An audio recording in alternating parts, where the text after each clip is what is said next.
கடந்த 2 தினங்களா இஸ்ரேலுக்கும், ஏமன்ல இருக்கிற ஹூதிகளுக்கும் கடுமையான சண்டை நடைபெற்று வருது. இந்த பிரச்சனைக்கு காரணமா ஹூதிகள் என்ன பண்ணியிருந்தாங்கன்னா, இஸ்ரேலுடைய டெல் அவீவ்ல இருக்கிற பென் குரியன் விமான நிலையம். இதுதான் மிக முக்கிய விமான நிலையமா இஸ்ரேல்ல பார்க்கப்படுது. இந்த விமான நிலையங்கள் மேல ஹூதிகள் கடுமையான தாக்குதல் நடத்தியிருந்தாங்க. இதனால அந்த விமானம் உடனடியா இழுத்து மூடப்பட்டிருந்தது. அன்றைக்கு போக வேண்டிய அனைத்து ஃபிளைட்டுகளுமே நிறுத்தி வைக்கப்பட்டது. மற்ற நாடுகளுடைய ஃபிளைட் எதுவுமே இஸ்ரேலுக்குள்ள வர முடியாத அளவுக்கு ஒரு மிகப்பெரிய சம்பவத்த பண்ணி வச்சிருந்தாங்க. இத தொடர்ந்து உடனடியா ஒரு எச்சரிக்கையுமே ஹூதிகள் சொல்லியிருந்தாங்க.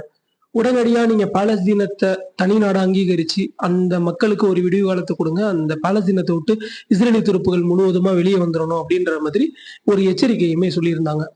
இத நீங்க பண்ணாத பட்சத்துக்கு, நாங்க பென்குரியன் விமான நிலையத்த மொத்தமா அழிச்சிருவோம். இப்ப நாங்க பாதியா தான் அழிச்சிருக்கிறோம். இதுக்கப்புறம் நாங்க மொத்தமா அழிச்சிருவோம் பென்குரியன் விமான நிலையத்த அப்டின்ற மாதிரி ஒரு எச்சரிக்கையுமே சொல்லியிருந்தாங்க.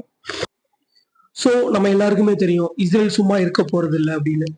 இந்த தாக்குதல் நடத்தின அடுத்த நாளே என்ன பண்ணிட்டாங்கன்னா, ஒரு அறிக்கை ஒண்ணு வெளியிட்டிருந்தாங்க. உடனடியா சனால இருக்கிற அந்த ஏர்போர்ட் பக்கத்துல உள்ள எல்லாருமே எவாக்குவேட் பண்ணிடுங்க. அந்த மக்கள் எல்லாமே வெளியேறிடுங்கன்ற மாரி ஒரு அறிவிப்ப வெளியிட்டிருந்தாங்க. இந்த அறிவிப்ப தொடர்ந்து உடனடியா யெமன்ல சனா ஏமனோட தலைநகரம் வந்து சனா. அந்த பகுதிகள்ல இருக்கிற ஒரு ஏர்போர்ட் மேல கொடூரமான தாக்குதல்கள இஸ்ரேல் நடத்தியிருக்கிறாங்க. இதுல அந்த ஏர்போர்ட் மொத்தமா அழிஞ்சிருச்சுன்னே சொல்லலாம். அந்த ஏர்போர்ட்ல இருந்த மொத்த விமானங்கள் எல்லாம் தீப்பிடிச்சு எரியிற காட்சிகள் வெளிவந்திருந்தது. அப்புறம் அந்த விமானங்கள் ஓடக்கூடிய ஓடுதளங்கள் அதுவுமே மொத்தமா அழிக்கப்பட்டிருக்குது. சொல்லப்போனா அந்த சனா ஏர்போர்ட் மொத்தமாகவே அழிக்கப்பட்டிருக்குது. இத தொடர்ந்து இன்னும் 3 இடங்கள்ல அட்டாக் பண்ணியிருக்கிறாங்க. 1 ஆ ஃபர்ஸ்ட் வந்து ஏர்போர்ட் அட்டாக் பண்ணியிருக்கிறாங்க. 2வது இடம் வந்து ஹுதைதா துறைமுகம். இந்த ஹுதைதா துறைமுகம்ங்கிறது தான் ஹூதிகளுடைய ஒரு மிக முக்கிய துறைமுகம். மிக வருமானம் வரக்கூடிய துறைமுகமும் இந்த துறைமுகம் தான். இது ஹூதிகள் கண்ட்ரோல்ல தான் இருக்குது. இந்த துறைமுகத்தையுமே நேத்து மொத்தமா அழிச்சுட்டாங்க இஸ்ரேல். இத தொடர்ந்து ஒரு சிமெண்ட் ஃபேக்டரி மேல தாக்குதல் நடத்தியிருக்கிறாங்க. அந்த சிமெண்ட் ஃபேக்டரி தான் அதுவுமே ஹூதிகள் கண்ட்ரோல்ல இருக்கிற சிமெண்ட் ஃபேக்டரி. அது மூலமா தான் ஹூதிகள் வந்து சில பங்கர்கள் எல்லாம் கட்டிக் கொண்டிருக்கிறாங்க. அந்த சிமெண்ட் ஃபேக்டரியுமே அழிச்சுட்டாங்க. மேலதிகமா ஒரு பவர் பிளான்ட் மேல அட்டாக் பண்ணியிருக்கிறாங்க. இந்த ஹூதிகளுடைய ஒரு மிக முக்கிய கண்ட்ரோல்ல இருக்கிற இந்த பவர் பிளான்ட் தான் ஏமன்ல பல இடங்களுக்கு கரண்ட் சப்ளை பண்ணக்கூடிய பவர் பிளான்ட் தான் இது. இந்த பவர் பிளான்ட்டையுமே நேத்து மொத்தமா அழிச்சிருக்கிறாங்க. இது வந்து வரலாறு காணாத அ ஏமன்ல இருக்கிற ஹூதிகளுக்கு மிகப்பெரிய பின்னடைவுன்னு தான் நம்ம சொல்லலாம். இது ஒரு மிகப்பெரிய பின்னடைவு, அப்புறம் மிகப்பெரிய ஒரு பொருளாதார இழப்பு தான் அந்த மக்களுக்கு ஏமன்ல இருக்கிற ஹூதிகளுக்கு நேத்து நடந்திருக்குது. இத தொடர்ந்து ஏமனுடைய ஊடக பேச்சாளரா இருக்கிற ஹுசைன் அல் புகைதி இவர் ஒரு அறிக்கை ஒண்ணு வெளியிட்டிருக்கிறாரு.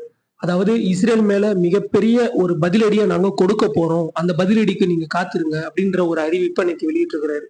அதுல மேலதிகமா என்ன சொல்றாருன்னா, இனிமேல் எங்களுக்கு பென்குரியன் விமான நிலையம் தான் முழுக்க முழுக்க டார்கெட். இனிமேல் நாங்க பென்குரியன் விமான நிலையத்த முழுவதுமா அழிக்காம விட மாட்டோம். எங்களுக்கு நடத்தின ரத்தத்திற்கு ரத்தம்ன்ற மாதிரி எங்களுக்கு நடத்தினத உங்களுக்கு நாங்க திருப்பி கொடுப்போம். அப்படின்ற ஒரு சபதமான ஒரு பேச்ச நேத்து பேசியிருக்கிறாரு. இந்த பதிலடிக்காக நாங்க பெலஸ்டிக் மிசைல்கள யூஸ் பண்ண போறோம். க்ரூஸ் மிசைல்கள யூஸ் பண்ண போறோம். ட்ரோன்கள யூஸ் பண்ண போறோம்.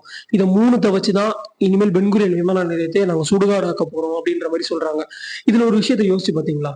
இஸ்ரேல் வந்து பவர் பிளான்ட்கள் அட்டாக் பண்றாங்க, ஏர்போர்ட்டுகள் அட்டாக் பண்றாங்க, துறைமுகங்கள் அட்டாக் பண்றாங்க.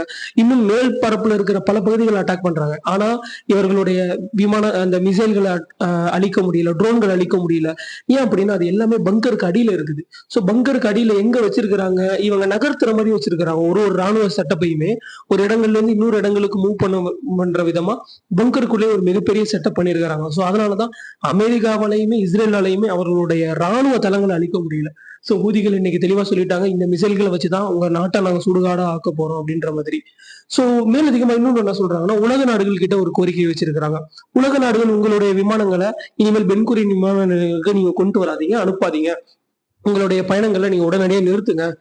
நாங்க தாக்குதல் நடத்துறப்ப உங்களுடைய விமானங்கள், அதாவது அமெரிக்கா, இன்னும் பல நாடுகள், சவுதி அவர்களுடைய விமானங்கள் வந்து இந்த அட்டாக்குக்கு இரையாயிடுச்சு அப்படின்னா, எங்கள நீங்க குறை சொல்லக்கூடாது. இனிமேல் பென்குரியன் விமான நிலையத்துக்கு உங்களுடைய விமானங்கள நீங்க அனுப்பாதீங்க அப்படின்ற மாதிரி ஒரு கோரிக்கையுமே இன்னைக்கு விடுத்திருக்கிறாங்க. எது எப்படி போனாலும் பதிலடிங்கிறது கண்டிப்பா இஸ்ரேலுக்கு நடக்க தான் போகுது. அது எப்படின்றத நம்ம பொறுத்திருந்து தான் பார்க்கணும். நம்முடைய சேனல சப்ஸ்கிரைப் பண்ணாதவங்க பண்ணிக்கோங்க. தொடர்ந்து உண்மை தகவல்கள தெரிந்து கொள்ளுங்க. தொடர்ந்து என்னுடன் இணைந்திருங்க. அஸ்ஸலாமு அலைக்கும் வரஹ்மத்துல்லாஹி வபரகாத்துஹு.